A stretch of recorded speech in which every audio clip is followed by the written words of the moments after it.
Bora, pai, segunda-feira tem pipoca do canário, tá ligado? E o maloqueiro vai estar colado lá no Campo Grande pelo certo, tá ligado, né, meu pivete? Não!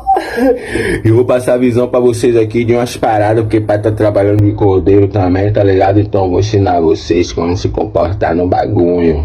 E toma seu corpo que representa a voz do maloca.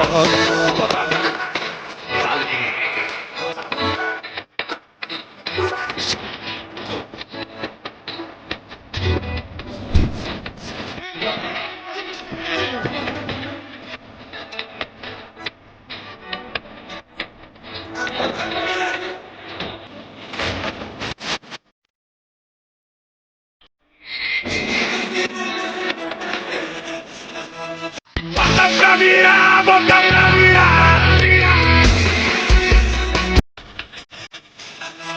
Bota pra virar, bota